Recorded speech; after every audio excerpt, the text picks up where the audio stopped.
Bienvenue dans Éclosion, le podcast où l'on parle des dessous de l'entrepreneuriat, des réseaux sociaux, mais aussi de développement personnel, d'éthique et de mode de vie.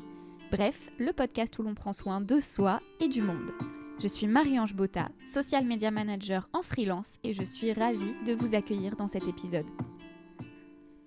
Bonjour à tous, bienvenue dans ce nouvel épisode d'Éclosion. Je suis ravie de vous retrouver aujourd'hui pour un sujet qui a tendance à faire polémique, qui a tendance à faire grincer des dents mes clients et les gens que j'accompagne, les gens qui me suivent d'une façon générale. Le sujet, c'est le marketing, c'est le mal. C'est un sujet qu'il est important d'adresser, il va être important de traiter cette question et je vous avoue que j'enregistre aussi ce podcast pour tous mes clients ou futurs clients qui ont cette croyance limitante, parce que vous allez voir que c'est une croyance limitante, que le marketing c'est le mal, que cette technique de rédaction elle est trop commerciale, que j'ai pas envie d'inciter au clic et que oh là là, j'ai pas du tout envie de faire comme toutes ces marques font et d'inciter à la consommation et au capitalisme et à toutes ces choses-là. Évidemment, je vais apporter plein de nuances dans ce podcast. Vous imaginez bien que rien n'est tout noir, rien n'est tout blanc. Pour autant, c'est vraiment important d'aller creuser ces questions-là parce qu'aujourd'hui, si vous m'écoutez, c'est que vous êtes sûrement porteur d'un projet. Vous êtes peut-être thérapeute, vous êtes peut-être coach, vous êtes peut-être juste un professionnel du développement personnel dans peu importe le domaine, même de la méditation, vous allez voir que vous avez besoin de marketing. Vous êtes peut-être un artiste, une structure culturelle ou vous êtes peut-être porteur d'un projet engagé pour l'écologie, pour les droits humains, bref. Si vous êtes là et que vous m'écoutez, probablement on partage les mêmes valeurs et ces valeurs-là, ce sont des valeurs d'égalité, de respect de l'environnement, de respect de soi et des autres et de bienveillance et de pas surconsommer, de pas être dans du capitalisme et du patriarcat et en tout cas essayer de le remettre en question pour en sortir de la meilleure façon possible. Pour autant, n'en déplaise à certains, j'affirme haut et fort que le marketing c'est nécessaire. Il vient de se mettre à pleuvoir dehors, je ne sais pas si vous allez entendre la pluie dans le micro, mais je ne vais certainement pas m'excuser qu'il pleuve parce que ça fait des mois que la nature a besoin de pluie et on va pas se mentir, moi la pluie, j'adore ça. Si jamais vous l'entendez, profitez de l'ambiance sonore, c'est cadeau. Pourquoi est-ce que le marketing c'est nécessaire? Tout simplement parce qu'aujourd'hui nous sommes dans une société de consommation, nous sommes dans une société capitaliste et on ne peut pas faire comme si ça n'était pas le cas, même si on remet en question certaines choses, même si pour des besoins écologiques on sait que ça a ses limites et qu'il faut aller vers plus de sobriété. Pour autant, on va pas se voiler la face, nous sommes dans une société de consommation et si on fait comme si c'était pas le cas, eh bien c'est très simple, c'est seulement les projets qui ont une conscience écologique ou humaine ou éthique qui vont sortir des codes de la société de consommation et qui vont donc se tirer une balle dans le pied par rapport à tous les autres. Tous les autres vont rester sur le devant de la scène et impossible de faire bouger les choses quand on est dans l'ombre. Et c'est là que le marketing est nécessaire. Le marketing, c'est un terme qui désigne tout simplement le fait de mettre quelque chose sur le marché. Et ce quelque chose, ça peut être un produit, un service, et le mettre sur le marché de la meilleure façon possible pour évidemment avoir le plus de succès possible avec cette chose qu'on met sur le marché. Le marketing, ça part de l'étude de marché qu'on fait en tout début de construction d'un projet. Ça déroule toutes les étapes de ce projet et ça va jusqu'à, par exemple, la communication sur les réseaux sociaux. C'est mon domaine d'expertise, donc je vais principalement parler de ça aujourd'hui. Il faut bien être conscient que là, quand je parle de réseaux sociaux, je ne parle que d'un petit segment de la stratégie marketing qui est bien plus global. Pour autant, je ne suis pas une professionnelle de la stratégie marketing et je suis de temps en temps amenée à en faire un petit peu parce que je suis en freelance, que je suis seule dans ma boîte et que quand il y a besoin, je fais. Mais je fais comme je peux et c'est pas mon cœur de métier. Donc je vais parler de ce que je connais pour éviter de vous raconter des bêtises. Si aujourd'hui vous avez un projet et que vous avez envie de consacrer tout votre temps à ce projet qui a des valeurs, où vous croyez à ce projet, vous êtes persuadé que ça peut faire du bien autour de vous, à l'environnement, aux gens que vous avez envie de toucher, vous allez avoir besoin du marketing parce qu'aujourd'hui, il y a plein de monde sur le marché. C'est très très rare d'avoir un produit qui n'a pas de concurrence. Et d'ailleurs, s'il n'y a pas de concurrence, il faut peut-être se poser la question de pourquoi. Est-ce que le projet est vraiment viable? Et ça commence déjà là en fait le marketing. Quand vous vous demandez s'il y a d'autres gens qui proposent ça, si personne ne propose ça, pourquoi? Vous êtes déjà dans l'étude de marché. Bienvenue dans le marketing. La réalité, c'est que vous avez beau avoir les meilleures intentions du monde, si vous proposez un produit ou un service qui ne répond à aucun besoin, dont les gens n'ont pas du tout besoin, ça ne va pas du tout les intéresser, vous n'avez aucune chance que votre projet fonctionne. Tout simplement parce que vous les premiers, vous n'iriez pas dépenser votre argent durement gagné dans quelque chose dont vous n'avez pas besoin. Encore plus si vous faites attention à ne pas tomber dans la surconsommation. À partir de là, si vous êtes dans une politique, je ne sais pas, minimaliste par exemple, vous allez faire extrêmement attention à chaque chose que vous achetez. Autant vous dire que là, la stratégie marketing, elle est indispensable pour faire une bonne étude de marché pour être sûr de ne pas se planter. À partir du moment où on a fait cette étude de marché, on crée le produit en réponse à un besoin, le produit ou le service, évidemment. On crée le produit ou le service en réponse à un besoin, on déroule notre offre, on réfléchit à la meilleure offre possible qui va avoir le plus d'avantages et de bénéfices pour les gens qui vont l'acheter. Mais aussi, il va falloir réfléchir à la façon dont on en parle, parce que si on a le meilleur produit ou le meilleur service au monde, mais dans notre coin, et que personne n'est au courant, ça ne marchera pas non plus. Le marketing, la communication, c'est essentiel aujourd'hui si vous voulez que votre projet aboutisse. Et donc, là, encore une fois, le marketing est nécessaire et le marketing, c'est rien de mal, c'est juste une façon de vous faire connaître et d'être sûr de répondre à quelque chose de cohérent. Si vous ne vous saisissez pas du marketing ou, dans mon cas, de la stratégie de communication, notamment par les réseaux sociaux, mais la communication, ça peut passer par plein d'autres vecteurs. Aujourd'hui, on le sait, évidemment, il y a le print, il y a la publicité, il y a l'influence, il y a vraiment plein de façons de communiquer. Si vous ne vous saisissez pas de ces techniques-là, croyez bien que d'autres vont s'en saisir et que votre projet va passer à la trappe, même si vous aviez les meilleures intentions du monde. Et ça m'arrive souvent, ça m'est arrivé encore hier, d'avoir l'une de mes clientes qui me dit « Marie-Ange, à la fin du post, tu as mis un call to action, un appel à action, c'est-à-dire qu'à la fin du post Instagram, j'incite les gens à aller prendre un rendez-vous sur son site internet pour une consultation. Là, on parle d'une naturopathe. Donc, c'est une consultation en naturopathie ou alors en hypnose. Et donc, a priori, ce sont des thérapies qui font du bien aux gens.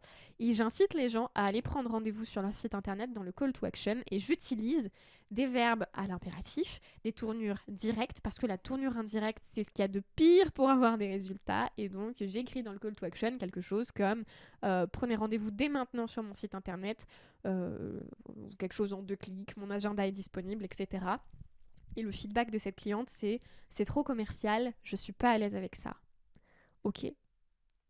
Quand mon client me dit ça, moi je change parce que sa communication lui appartient, c'est pas mon projet, c'est pas moi qui ai la décision finale. Mais enfin, peut-être que c'est une croyance sur laquelle tu devrais travailler. Si tu penses ça, et je suis passée à la deuxième personne parce que c'est ce que j'aurais pu lui répondre, mais en tout cas, si vous pensez la même chose, c'est trop commercial, j'ai pas envie de le mettre comme ça, peut-être que c'est une croyance sur laquelle vous devriez travailler. Oui, effectivement, selon les projets, les tournures de phrases, ça peut être trop commercial et il y a peut-être besoin de le retravailler. Ça m'est arrivé dans l'autre sens avec un autre projet que j'accompagne, où on est sur du parrainage de flamants roses pour un projet à portée écologique. Et il y avait écrit allez choisir votre spécimen parmi tous ceux proposés sur notre catalogue. Là oui, ça fait très commercial pour du parrainage d'un animal sauvage, vivant, qui est là pour préserver l'environnement. Les fonds récoltés sont vraiment là pour protéger leur écosystème. Là oui, ça fait très commercial. Quand on essaye de vendre du parrainage d'un animal sauvage, on va plutôt aller jouer sur l'affect des gens, sur l'engagement écologique, sur la bonne cause. Là oui, évidemment, il y a un juste milieu à trouver. Par contre, dire prenez rendez-vous dans mon agenda ou vous pouvez prendre rendez-vous dès maintenant sur mon site internet. À un moment, il faut aller dans des tournures directes parce que l'offre est énorme. Il y a plein de gens sur le marché et il y a des gens qui coûtent moins cher que vous parce qu'ils ne sont pas éthiques. Si vous voulez vous faire une place et tirer votre épingle du jeu pour porter haut et fort les valeurs que vous voulez défendre, il va falloir arrêter de croire que le marketing et les tournures un peu commerciales, c'est le mal parce que on en est baigné, on est en plein dedans et tout le monde le fait. Oui, peut-être que vous êtes un petit utopiste, un peu comme moi, qui rêve de ce monde où il n'y aura plus besoin de tout ça, où tout le monde aura une consommation responsable et raisonnée. Les gars, on n'y est pas. En attendant, autant faire vivre des projets qui ont des valeurs et qui font attention à leur éthique, quoi. évidemment, il y a plusieurs façons de faire du marketing, il y a plusieurs façons de faire de la communication. Et je vais pas juste vous dire, mais non, le marketing, c'est pas mal, allez-y, les yeux fermés, utilisez tout, les gars, et on y va. Non, évidemment qu'il y a certaines choses qui sont plus dommageables que d'autres. Et évidemment qu'on va faire attention dans sa stratégie marketing et sa stratégie de communication de ne pas tomber, par exemple, dans du greenwashing.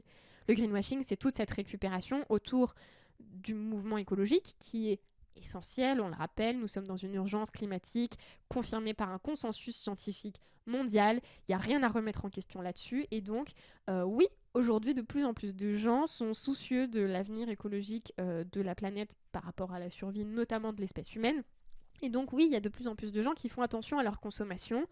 Le greenwashing, c'est quand une marque qui d'habitude n'a pas un comportement écologique vient utiliser certains arguments un peu écolos pour vendre son produit. Par exemple, le coton est bio, ou l'emballage est recyclable, ou ça c'est fait en plastique recyclé, ou alors ce produit est complètement éco-responsable alors que tout le reste de la gamme, mon Dieu, c'est l'enfer.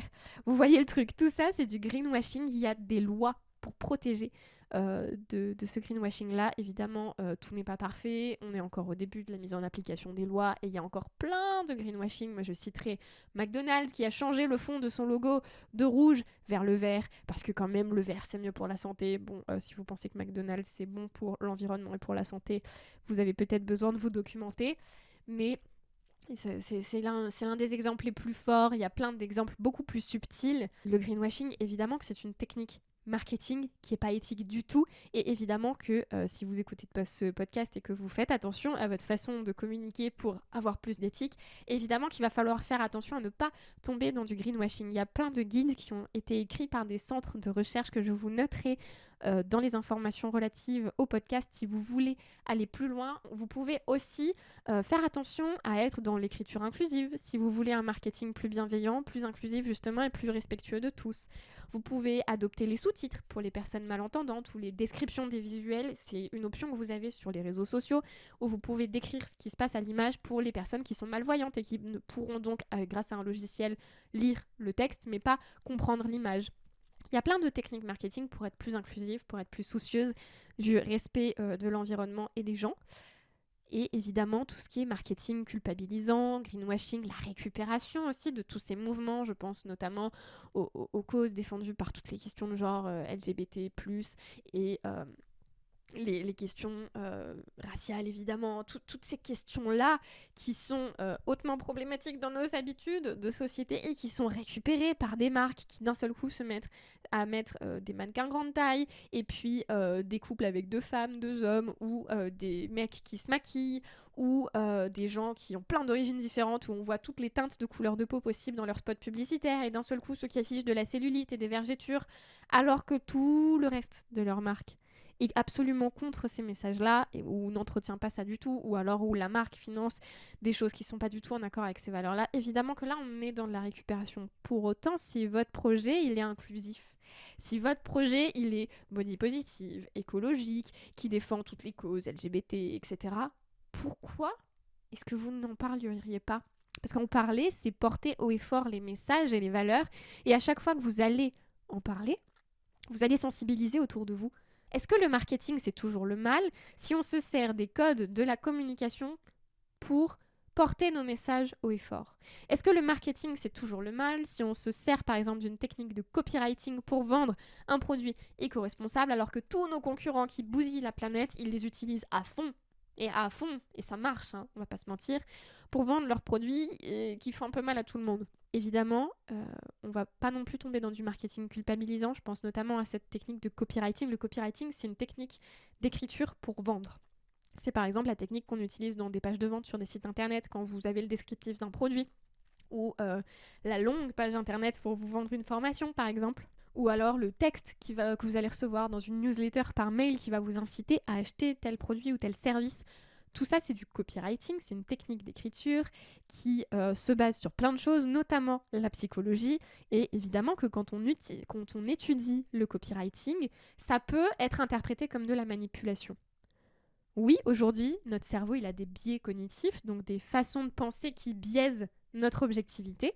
Et aujourd'hui, il y a des techniques comme le copywriting, auxquelles je suis formée, et qui nous permettent d'utiliser les biais cognitifs pour mieux vendre. Là encore, c'est à vous de placer votre curseur.